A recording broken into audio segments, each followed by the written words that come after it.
하나님께서 우리에게 주시는 말씀은 신명기 22장 13절부터 30절까지 말씀입니다. 어떤 남자가 여자를 아내로 맞아 동침한 뒤에 그 여자가 미워져서 이 여자를 아내로 맞아 가까이 하여 보았더니 처녀가 아니었다 하고 비방하며 누명을 씌워 소문을 퍼뜨렸을 때 그 여자의 부모는 그 여자가 처녀임을 증명하는 증거물을 가지고 성문 위의 회관에 있는 그 성읍의 장로들에게 가십시오. 그 여자의 아버지는 장로들에게 이렇게 말해야 합니다. 내 딸을 이 사람에게 아내로 주었더니 그가 내 딸을 미워하며 내 딸이 처녀가 아니었다고 비방하였습니다. 그러나 이것이 내 딸이 처녀임을 증명하는 표입니다. 그리고 그 성읍의 장로들 앞에 그 자리 옷을 펴 보이십시오. 그러면 그 성읍의 장로들은 그 남자를 붙잡아 때린 뒤에 이스라엘 처녀에게 누명을 씌운 대가로 그 남자에게서 벌금 은 100세겔을 받아서 그 여자의 아버지에게 주십시오. 그 여자는 계속하여 그의 아내가 되고 그는 평생 그 여자를 내보낼 수 없습니다. 그의 주장이 참되어서 그 여자가 처녀임이 증명되지 않거든 그 여자를 그 아버지의 집 문 앞에 끌어내고 그 성읍 사람들은 여자를 돌로 쳐서 죽이십시오. 그 여자가 자기 아버지 집에 있을 때 음행을 하여 이스라엘 안에서 수치스러운 일을 하였기 때문입니다. 그러므로 당신들은 당신들 가운데서 이런 악의 뿌리를 뽑아야 합니다. 어떤 남자가 남의 아내와 정을 통하다가 들켰을 때에는 정을 통한 남자와 여자를 다 죽여서 이스라엘에서 이런 악의 뿌리를 뽑아야 합니다. 한 남자와 약혼한 처녀를 다른 남자가 성 안에 만나서 정을 통하였을 경우에 두 사람을 다 성문 밖에 끌어다 놓고 돌로 쳐서 죽여야 합니다. 그 처녀는 성 안에 있으면서도 소리를 지르지 않았기 때문이요. 그 남자는 이웃의 아내를 범하였기 때문입니다. 그리하여 당신들은 당신들 가운데서 이런 악의 뿌리를 뽑아야 합니다. 어떤 남자와 약혼한 처녀를 다른 남자가 들에서 만나 욕을 보였을 때에는 욕을 보인 그 남자만 죽이십시오. 그 처녀에게는 아무 벌도 주지 마십시오. 그 여자에게는 죽일 만한 죄가 없습니다. 욕을 보인 남자의 경우는 사람이 이웃을 해치려고 일어나서 그 이웃을 살해한 것이나 마찬가지입니다. 그 처녀는 들에서 그 남자를 만났으므로 약혼한 그 처녀가 소리를 질러도 구하여 줄 사람이 없었을 것입니다. 어떤 남자가 약혼하지 않은 처녀에게 욕을 보이다가 두 사람이 다 붙잡혔을 때에는 그 남자는 그 처녀의 아버지에게 은 50세겔을 지불해야 합니다. 그리고 그 여자에게 욕을 보인 대가로 그 여자는 그의 아내가 되고 그는 평생 동안 그 여자와 이혼할 수 없습니다. 아무도 자기 아버지의 아내를 취하지 못하며 어느 누구도 아버지의 아내와 동침하지 못합니다. 남자와 여자의 연합은 또 다른 생명으로 이어집니다. 이것은 일반 보편적인 자연의 진리인데 이러한 연합으로 가정이 이루어지고 또 세대가 이어지죠. 오늘 본문에서는 결혼관계 속에서 일어나는 일반적인 문제를 언급하는 게 아닙니다. 핵심적인 사항은 부부가 이루어놓은 연합의 핵심을 깨는 일에 대하여 경고를 하고 있다는 데 있습니다.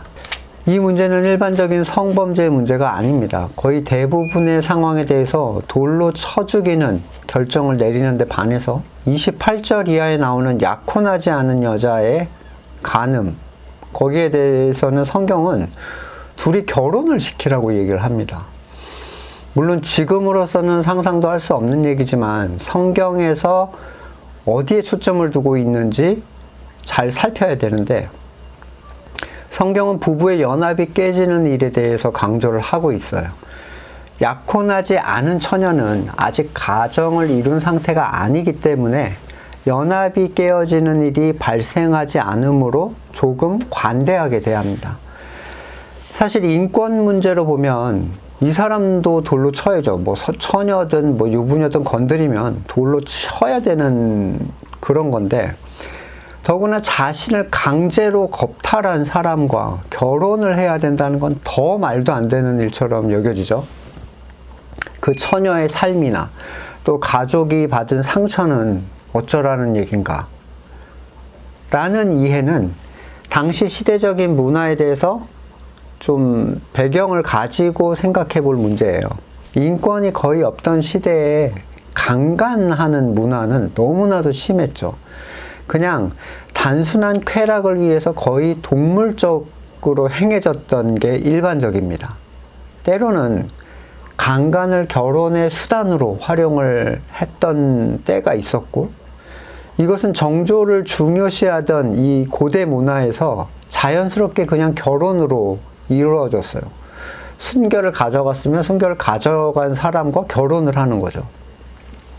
우리나라만 해도 불과 몇십 년 전만 해도 그렇게 결혼하는 경우가 종종 있었습니다. 뭐 개그맨들이 나와서 그런 얘기를 하더라고요. 부끄럽지도 않게. 예, 그렇게 해서 그 사람과 결혼했다. 누군가에게 성폭행 당했다는 사실 자체가 알려지는 것보다, 그러니까 성폭행을 당한 애라는 표적을 찍는 거죠. 그냥 그 사람과 결혼을 해버리는 게 더 나은 경우가 되는 거예요.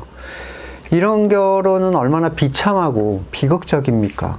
하지만 그러던 시절이 불과 우리나라에도 수십 년 전에 있었는데, 하물며 여자를 짐승처럼 취급하던 고대 근동 지방에서는 이런 문제가 얼마나 더 많이 심각했겠습니까? 여러분이 생각하실 때에는 지금의 문화에서는 절대 받아들일 수 없겠지만, 강간당한 여인을 데리고 살게 하는 것은 이 여인을 구제하는 당시의 그 시대적 방식이었음을 아셔야 돼요. 자, 중요한 사실은 이미 가정이 된 상황에서 가정의 붕괴에 초점을 맞추고 있다는 거예요. 우선적으로 이미 결혼한 부부 사이에서 간음이 아닌 상황에 문제가 발생합니다. 한 남자가 자기 부인이 마음에 들지 않아요. 결혼하고 봤더니 마음에 안 드는 거죠. 성격차든 뭐 요리나 살림의 문제든 또는 외모나 다른 문제든 간에 이 부인을 내보내고 싶은 마음이 간절했습니다. 우리가 잘 알다시피 당시 문화는 남자가 부인을 여럿을 두는 일부 다처제 문화였기 때문에 남자의 입장에서 마음에 들지 않는 부인은 그냥 내보내면 제일 편한 시대였어요. 근데 다른 이유는 당위성을 가질 수가 없어요. 그냥 나 얘 싫어 라고 해서 내보낼 수가 없었기 때문에 이 여자가 처녀가 아니었다라는 주장을 함으로써 이 여자를 제거하려고 하는 거예요. 참으로 끔찍한 일이 아닐 수 없습니다. 자신은 그냥 내보내면 그만이지만 이 여자는 죽임을 당하게 되는데도 이런 누명으로 여인을 내보내려 한 남편은 정말 최악이죠. 고대 근동에서 남편은 여인의 삶을 전체를 책임지는 존재로 이해가 됩니다. 그것은 하나님께서 가정해 주신 창조 질서의 일부이기도 한데, 아담은 자신으로부터 나온 하와를 이렇게 표현합니다. 창세기 2장 23절. 이제야 나타났구나. 이 사람. 뼈도 나의 뼈, 살도 나의 살. 남자에게서 나왔으니 여자라고 부를 것이다. 그러므로 남자는 아버지와 어머니를 떠나 아내와 결합하여 한 몸을 이루는 것이다. 본질적으로 부부관계는 남자는 여자를 자신의 몸의 일부처럼 생각하는 게 당연합니다. 그러나 고대 근동의 남자들은 일부라고 생각하지 않았어요.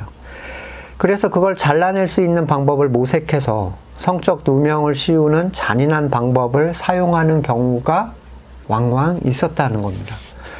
그래서 여인에게는 행여라도 발생할 수 있는 이런 상황에 미리 대처를 해야 될 필요가 있었는데, 첫날 밤을 보낸 후에 혈흔이 있는 겉옷, 옛날에 그 겉옷은 뭐 깔개로도 쓰고 옷으로 입기도 하고 그런 옷이 있는데, 이 겉옷을 부모가 처녀됨의 보증으로 간직을 하고 있습니다. 뭐 공증을 받겠죠. 그리고 나서 이 남자가 이런 얘기를 꺼낼 때 이 증거를 대는 거예요.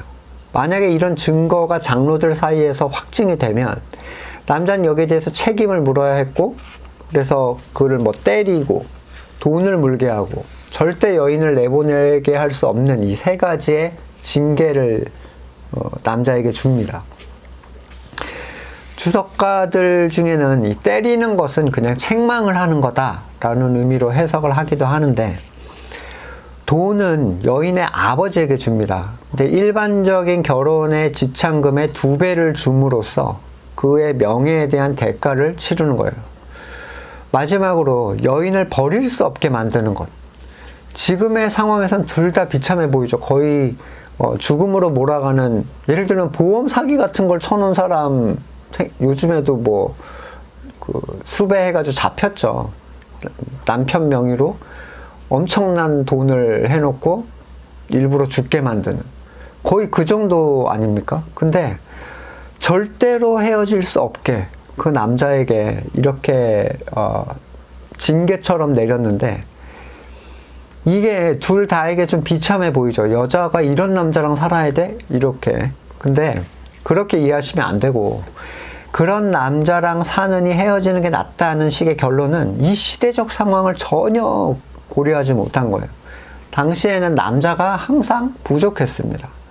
그러니까 전쟁 문화였기 때문에 항상 많이 죽어나갔어요. 남자는 항상 모자랐기 때문에 일부 다처제를 할 수도 있었던 거죠. 여자가 모자라면 그렇게 할 수 없죠. 하지만 정말 그 혈흔이 있는 증거가 없다면 거기에 대해 여인 쪽은 어떠한 항변도 할 수가 없었는데, 이런 의미에서 예수님의 탄생에서 마리아와 요셉 사건을 보면 처녀였던 마리아에게 수태고지는 시대적 상황에서 사형 선고나 다름이 없습니다. 그런데 마리아는 거기에 대해서 어떠한 거부, 변명, 토를 달지 않고 이걸 은혜로 받아들이는 모습을 보여줘요. 이 마음은 하나님께서 주시는 마음이죠. 남들은 죽음이라고 생각하는 것을 기쁨으로 받아들일 수 있는 것은 오직 하나님께서 그 내면의 가치를 보여주신 사람들만이 가질 수 있는 마음이에요. 그래서 이렇게 찬양을 합니다. 누가복음 1장 46절에 마리아가 얘기하죠. 내 영혼이 주님을 찬양하며 내 마음이 내 구주 하나님을 좋아함은 그가 이 여종의 비천함을 보살펴 주셨기 때문입니다. 이제부터는 모든 세대가 나를 행복하다 할 것입니다. 자, 다시 신명기 본문 돌아가서 22절부터 볼게요. 결혼한 여자의 간음에 대해서 사형을 선고하고 있고, 23, 24절 약혼한 여자의 간음에 대해서 그게 성 안에서 만약에 일어난 일이라면 사형, 성 밖에 들에서 발생했다면 남자만 사형을 선고합니다. 당시 약혼이라는 건 결혼하고 동일한 의미였기 때문에 가정을 이루었다라고 이해를 하는 거죠. 성 안에서 소리를 지르면 누군가 듣고 도왔을 것이니 소리 지르지 않은 것을 죄로 보았는데, 뭐 칼로 위협을 하면 어떻게 하냐, 뭐 입을 막았으면 어떻게 하냐, 이런 뭐 의견들은 요즘에는 충분히 일리가 있지만, 지금 초점을 잡고 봐야 할 것은 하나님께서 부부관계를 깨는 이 간음에 대한 걸 어떻게 보시느냐에 대한 문제예요. 뭐 여자가 억울하다, 뭐 이건 젠더 문제로 자꾸 이렇게 해석을 하려고 하시면 초점에서 좀 많이 멀어지시는 거죠. 그러나 들에서는 소리를 질러도 들을 리가 없기 때문에 남자에게만 사형을 선고합니다. 공통적인 건 뭐예요? 이 부부관계에서 흠을 내는, 간음을 한 존재들은 싹 다 사형입니다. 따라서 약혼하지 않은 여인의 간음에 대해서 남자가 여자를 책임지고 데리고 살아라, 이런 결론을 내리고 있는 거죠. 뭐 이제 이런 생각도 하시겠죠. 그럼 누구랑 결혼하고 싶으면 겁탈하면 되겠네, 이런 불평이 있을 수 있지만, 지금의 문화는 이해할 수 없는 당시만의 문화가 있어요. 그리고 그런 일들이 비일비재했다는 전제 하에서 이 내용을 보셔야 됩니다. 그러니까 이 구약시대의 배경에 대해서 모른 채 지금의 문화를 가지고 이걸 이해하려고 하면 이해가 불가능한 거죠. 신명기에 나오는 부부의 연합을 깨는 것에 대한 율법적인 금기는 단순히 지금 부부관계에 적용을 하는 것을 넘어서야 돼요. 뭐 지금 간음하면 뭐 누구 죽이고 이럴 수 없잖아요. 요즘에는 간음이 죄도 아니다, 뭐 이렇게 형사법으로는 뭐 처벌을 받지 않는다, 이런 얘기를 하더라고요. 근데 이런 그 처벌에 대한, 그러니까 실제적 부부관계의 어떤 처벌 문제가 아니라 성도와 그리스도의 관계를 부부의 관계로 이해하는 것, 그게 구체적이고 더 본질적입니다. 부부관계는 근본적으로 이미 창세 이전에 머리 되신 그리스도와 성도의 연합으로서 하나님 안에서 세워진 그 부부관계의 가시적인 형태예요. 이 부부관계라는 게. 고린도후서 11장 2절. 나는 하나님께서 보여주신 열렬한 관심으로 여러분을 두고 몹시 마음을 씁니다. 나는 여러분을 순결한 처녀로 그리스도께 드리려고 여러분을 한 분 남편 되실 그리스도와 약혼시켰습니다. 모든 성도에게 적용되는 얘기죠. 그런데 성도 중에 자신을 그리스도의 순결한 신부의 개념으로 이해하는 경우가 얼마나 있을까요? 우리는 거듭난 사람들은 순결한 신부였습니까? 우리는 혈흔을 가지고 있는 겉옷을 가지고 있나요? 아니죠. 우리는 순결함이 없는 존재였습니다. 예레미야 16장 32절. 너는 제 남편이 아는 다른 남자들과 간통하는 음란한 요부녀구나. 창녀들은 화대를 받는 법이다. 그러나 너는 네 모든 정부에게 선물을 줘가며 사방에 불러다가 너와 음행하자고 남자들에게 돈까지 준다. 이렇게 너는 다른 여자들과 정반대로 음행하였다. 정부들이 너를 따라다니는 것도 아니고 네가 몸값을 받는 것도 아니고 오히려 네가 몸값을 주어가며 음행을 하니 너는 다른 여자들과 정반대다. 그러므로 창녀야, 너는 다 주의 말을 들어라. 지금 이 얘기는 율법에 속한 이스라엘에게 하는 얘기죠. 하나님께서는 버려져 있던 그들을 씻기시고 키우시고 입히셨습니다. 이게 유대인들이에요. 그래서 신부로 만드신 거죠. 근데 이방인은요, 아예 그런 적이 없어요. 그냥 처음부터 음란에 속해서 계속 그렇게 자라왔던 사람들입니다. 신랑 되신 예수 그리스도께서는 이 부정한 자들을 아내로 불러주시고 과거를 기억하지 않으시고 아내에 대한 책임을 죽기까지 완수하셨습니다. 단 한 번도 우리의 과거를 묻지 않으시고 결혼을 하고서도 끊임없이 바깥을 그리워하는 우리에게 싫은 내색 한 번 하지 않으셨죠. 호세아의 아내 고멜, 온갖 음탕한 짓을 다 하는데 그 여자랑 결혼하라고 명령을 하시잖아요. 이게 도대체 뭐야? 왜 이렇게 해야 돼? 예수님의 어떤 예표가 돼요. 굉장히 음란한 존재들을 끊임없이 품어 안고 포용하고 허용하시는 모습. 그런데 우리는 과연 그리스도의 신부로서 이 관계에 대해서 스스로를 지키고 살피고 있느냐, 이 얘기입니다. 아니면 그냥 우리 남편은 너무 관대하기 때문에 하고 싶은 대로 나는 다 해도 어차피 다 용서받는다, 이렇게 생각을 하시나요? 무엇이 영적 간음인가요? 우상이라도 만들어서 뭐 절을 해야 간음인가요? 무엇이 그리스도로부터 우리를 떨어져 나가게 하는 일이 되겠습니까? 로마서 7장 1절 이하 보시면, 형제자매 여러분, 나는 율법을 아는 사람들에게 말을 합니다. 율법은 사람이 살아있는 동안에만 그 사람을 지배한다는 것을 알지 못합니까? 결혼한 여자는 그 남편이 살아있는 동안에 법으로 남편에게 매여 있으나 남편이 죽으면 남편이 법에서 풀려납니다. 그러므로 남편이 살아있는 동안에 그 여자가 다른 남자에게 가면 그 여자는 간음한 여자라는 말을 듣게 됩니다. 그러나 남편이 죽으면 그 법에서 해방되는 것이므로 다른 남자에게로 갈지라도 간음한 여자가 되지 않습니다. 나의 형제 자매 여러분, 그러므로 여러분도 그리스도의 몸으로 말미암아 율법에 대해서 죽임을 당했습니다. 그래서 여러분은 다른 분, 곧 죽은 사람들 가운데서 살아나신 그분에게 속하게 되었습니다. 그것은 우리가 하나님을 위하여 열매 맺기 위함입니다. 이전에 우리가 육신을 따라 살 때에는 율법으로 말미암아 일어나는 죄의 욕정이 우리 몸의 지체 안에 작용해서 죽음에 이르는 열매를 맺었습니다. 그러나 지금은 우리를 올감했던 것에 대하여 죽어서 율법에서 풀려났습니다.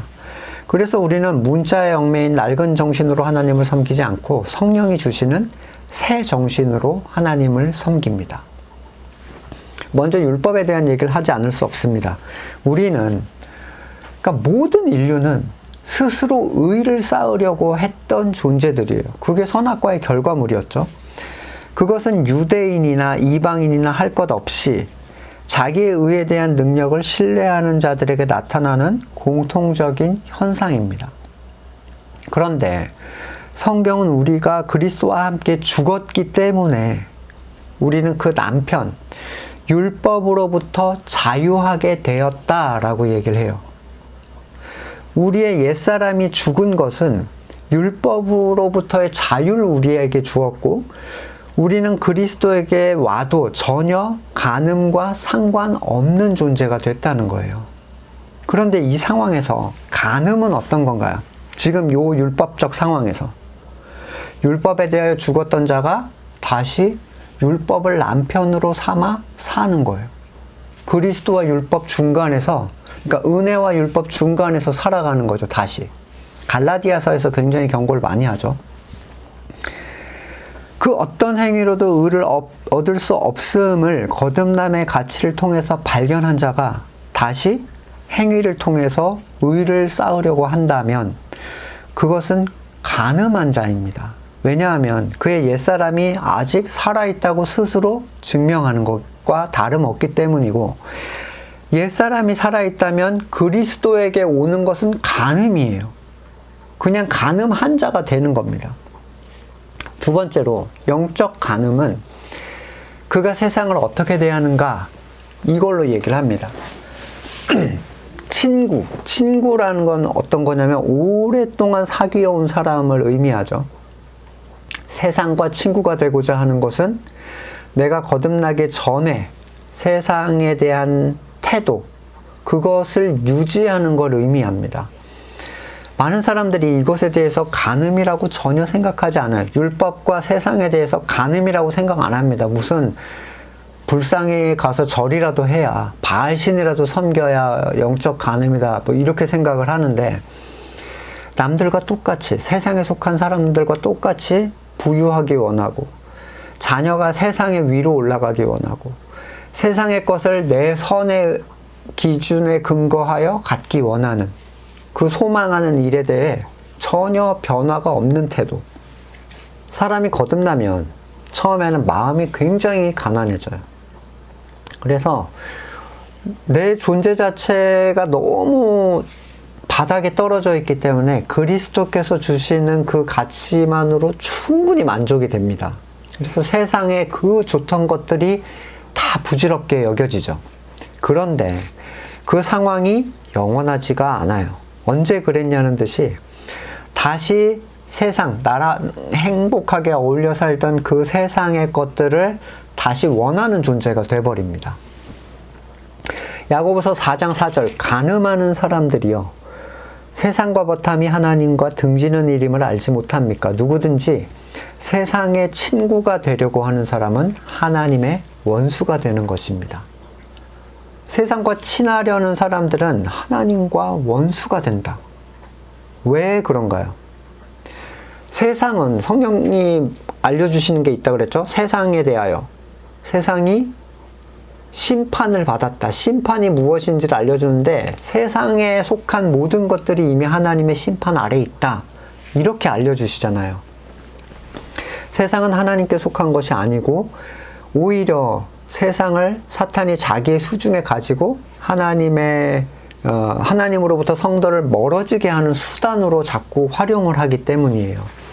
베드로후서 2장 14절, 그들의 눈에는 간음할 상대자들밖에 보이지 않습니다. 그들은 죄짓기를 그치지 않습니다. 그들은 들뜬 영혼을 유혹하여 그들의 마음은 탐욕을 채우는 데 익숙합니다. 그들은 저주받은 자식들입니다.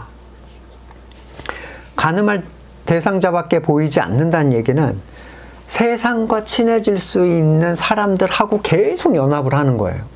이런 사람은 죄짓기를 멈출 수가 없는데, 예수님께서는 성령이 세상이 이미 심판을 받았다는 걸 알게 해주실 거라고 하셨는데, 그러한 세상에 속한 자들과 친분을 원하는 존재, 지속적인 친분을 원하는 존재, 이 존재는 이미 성령을 떠나서 자신의 거듭남을 잊은 존재라고 얘기를 할 수가 있습니다.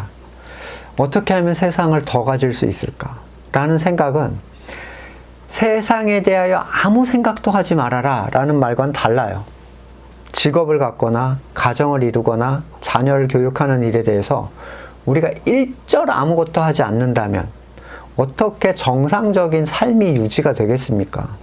여기서 말하는 세상에 대한 경계는 다시금 자기의 선을 따라서 그 가치를 정하고 그 정한 뜻을 따라서 다시 달려가는 걸 얘기합니다.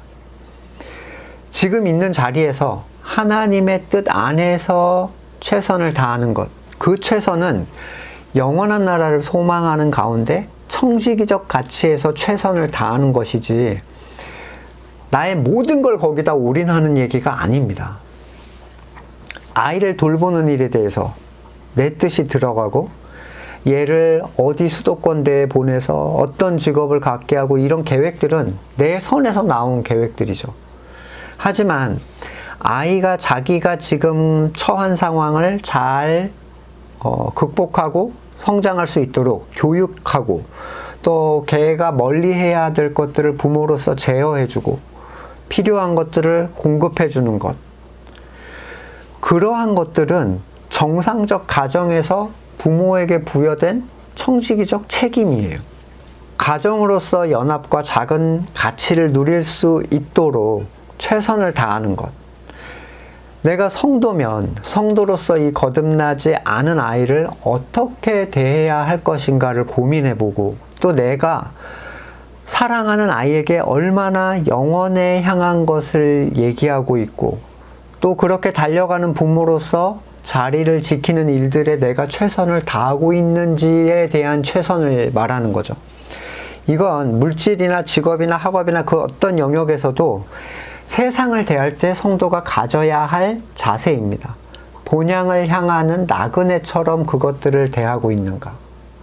나그네의 삶을 해보면, 산행만 해보면 최소한의 짐만을 챙기는 사람들이 진짜 산행을 잘하는 사람이죠. 보통 여행 가시면요, 이것도 필요할 거야, 저것도 필요할 거야, 옷도 막 챙기고 했는데 돌아와서 보면 입지 않은 게 절반, 꺼내도 보지 않은 게 절반이잖아요. 여행을 잘 못하는 사람들이 그냥 고생이에요. 고생, 짐꾼이 되는 거죠. 필요한 만큼을 하나님은 공급해 주겠다고 약속하셨어요. 나그네처럼, 여길 떠날 나그네처럼 살고 있는가? 고인이 되신 이어령 교수의 그 마지막 인터뷰를 이제 책으로 냈어요. 그래서 이어령의 마지막 수업이라는 책이 있어서 제가 한번 읽어봤는데, 이 교수님은 말기암이 이제 온몸에 퍼져서 죽을 상황이 됐는데 치료를 멈추시고 그냥 집필, 글쓰기에 집중하시다가 돌아가셨습니다. 이 인터뷰를 한 이 작가분이 죽음을 준비하는 데 있어서 죽음을 대할 때 두렵지 않으시냐 물어보니까 이렇게 대답을 했습니다. 전에는 죽음을 대할 때 창살 안에 있는 호랑이를 보는 것 같았는데 지금은 창살 밖에 있는 호랑이를 본다라고 표현을 하셨더라고요. 두렵다는 얘기죠. 죽음이 아무렇지도 않다라고 얘기할 수 있는 사람은 아무도 없을 겁니다. 누군가 사고를 당하거나 또는 큰 병에 걸리거나 또는 죽었다는 소식을 들을 때 정말 어처구니 없이 죽은 경우들이 가끔 이렇게 들려오거든요. 가끔씩 이 호랑이를 가두고 있는 창살이 혹시 좀 벌어지지 않았나 긴장이 됩니다. 두려움이 생기는 거죠.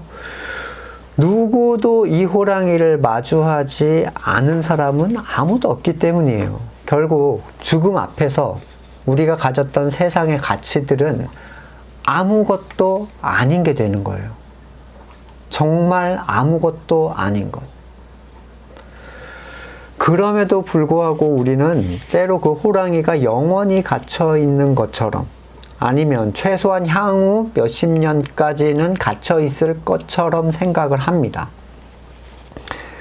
우리가 두려워하고 또는 분노하고 또는 원하는 그 가치는 정말 거듭난 성도로서 추구해야 되는 가치인가? 누가복음 2장 31절이야. 그러므로 너희는 그의 나라를 구하여라. 그리하면 이런 것들을 너희에게 더하여 주실 것이다.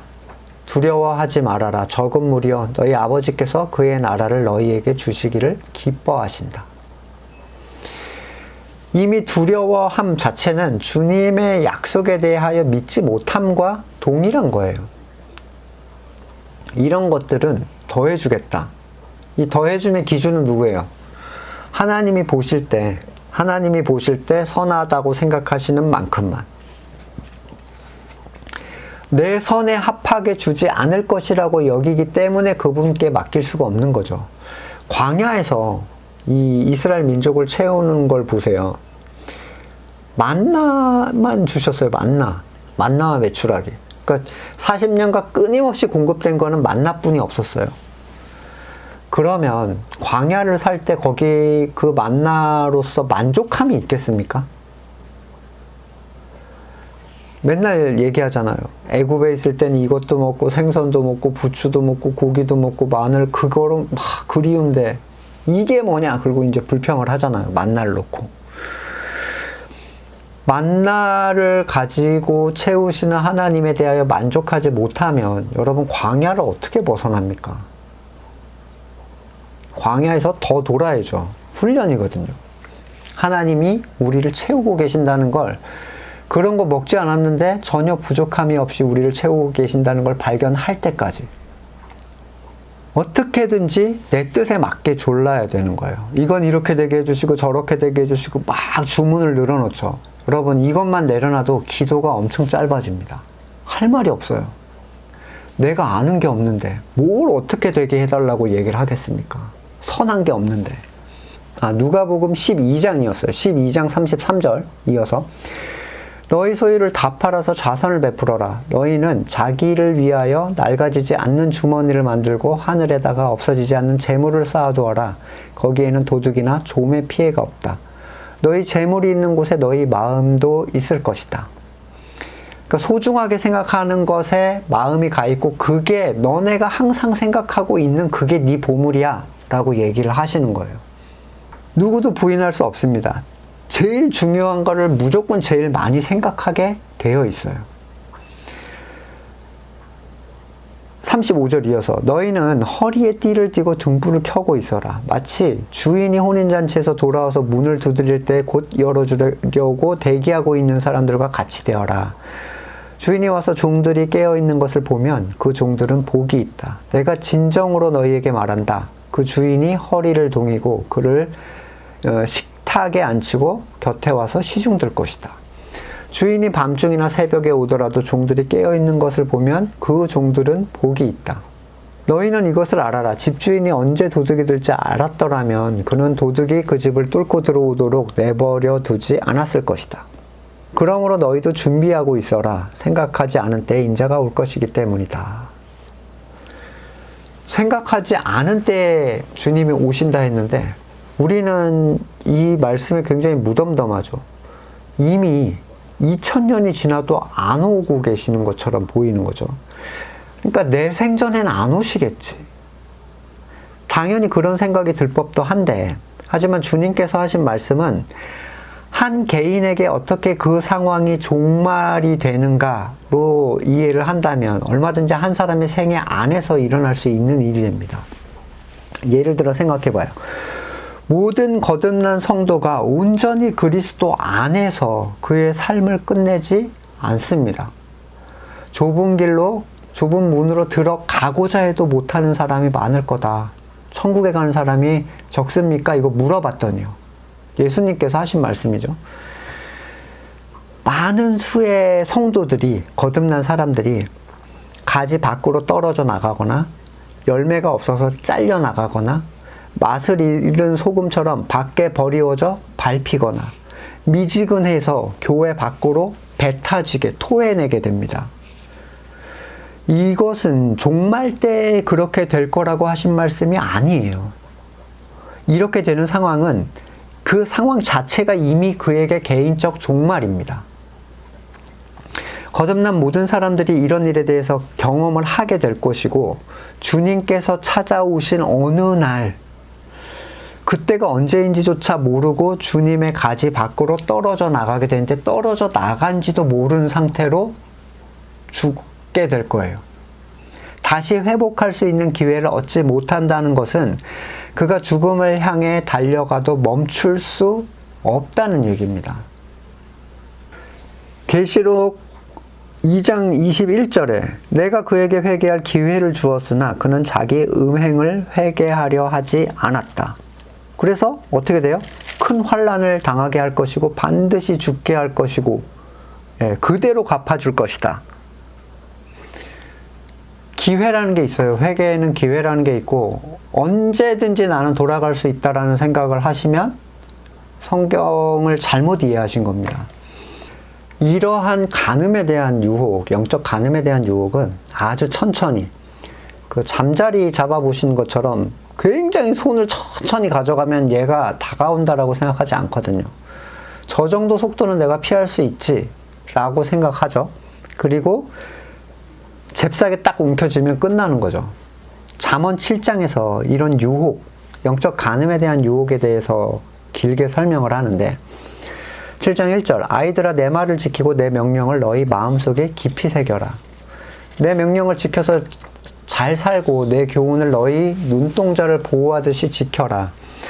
그것을 너희 손가락에 메고 마음속에 깊이 새겨둬라. 지혜에게 너는 내 누이, 명철에게 너는 내 친구라고 불러라. 그러면 그것이 너를 음행하는 여자로부터 지켜주고 달콤한 말로 호리는 외간 여자로부터 지켜줄 것이다. 이 호리는 여자가 어떻게 하냐면 어리숙한 청년 7장 7절에 어리숙한 젊은이 가운데 지혜 없는 젊은이가 있는 걸 봤대요. 근데 거리를 지나서 모퉁이를 가까이 가가지고 여자가 이 저녁이 되고 땅거미가 지고 밤이 어두워졌어요. 그러니까 내가 하는 행동들이 잘 보이지 않는 시점이 됐죠. 그러니까 한 여자가 창녀 옷을 입고서 교활한 마음을 품고 의도를 가지고 그에게 접근을 합니다. 마구 떠들면서 예의 없이 굴고 광장에서 몸을 숨기고 있다가 젊은이를 와락 붙잡고 입을 맞추며 뻔뻔한 얼굴로 얘기를 합니다. 내가 화목제를 드려서 서원한 걸 실행했습니다. 그래서 당신을 맞으러 나왔고 당신을 애타게 찾다가 드디어 만났어. 요도 깔아놨고 이집트에서 만든 무늬 있는 이불도 펴놨고 누울 자리에는 모략과 침향, 육개향을 뿌려놨고 그러니까 그 간음할 수 있는 완벽한 시스템을 만들어 놓은 거예요. 근데 더 중요한 건 뭐냐면 아침이 되도록 우리가 한껏 사랑에 빠지고 사랑하면 됩니다. 남편도 먼 여행길에 떠나서 집에 없어. 돈주머니를 가지고 갔으니 보름달이 뜰 때야 집에 올 겁니다. 이렇게 여러 가지 달콤한 말로 유혹하고 호리는 말로 꿰니. 근데 여기 유혹의 이 핵심이 뭡니까? 즐거움이죠. 첫 번째 즐거움이고 두 번째는 안전하다는 거예요. 위험하지 않아. 한껏 즐기고 안전하게 돌아갈 수 있어. 보는 사람도 없어. 그는 선뜻 이 여자의 뒤를 따라 나섰고 도살장으로 끌려가는 소와 같고 올가미에 채이러가는 어리석은 사람과 같다. 자기 목숨을 잃는지도 모르고 그물 속으로 손살같이 날아드는 새와 같으니 마침내 그 화살이 그 간을 꿰뚫을 것이다. 그래서 26절에서 이렇게 경고합니다. 그 여자에게 상처를 입고 쓰러진 사람이 많고 그 여자 때문에 죽은 남자도 헤아릴 수 없이 많다. 상습범이에요. 이건 세상에 속한 사람들이 조심해야 될 일이 아니죠. 이런 간음은 누구 얘기하는 겁니까? 하나님의 택하신 백성들에게 하는 얘기예요. 영적 간음은 깨어있지 않으면 결코 하지 않을 수가 없습니다. 잠언은 분명히 말씀이 그 안에 있을 때에만 그것이 이 호리는 여자로부터 우리를 지켜줄 것이다 얘기하죠. 스스로 내가 의지를 가지고 나는 안 해야지 이런 거는 소용이 없어요. 그게 뭐죠? 내가 안 해야지 해서 안 한 거. 그게 율법을 지키던 사람들의 모습이었죠. 마음은 원하는데 행동만 안 한다고 그게 되는 게 아니잖아요. 세상에 속한 것들이 좋아지는 것은 내 의지로 막을 수가 없습니다. 내 의를 채우는 일은 내 의지로 막을 수가 없어요. 하나님의 것이 좋아지고 세상의 것이 싫어지는 것은 건강한 말씀을 꾸준히 우리 안에 두는 방법밖에 없습니다. 먹지 않는 자가 강해질 수 없죠. 예수님께서는 주기도문에서 오늘 먹을 영원한 양식을 간구하라 라고 말씀을 하셨어요. 이거 간구하는 분이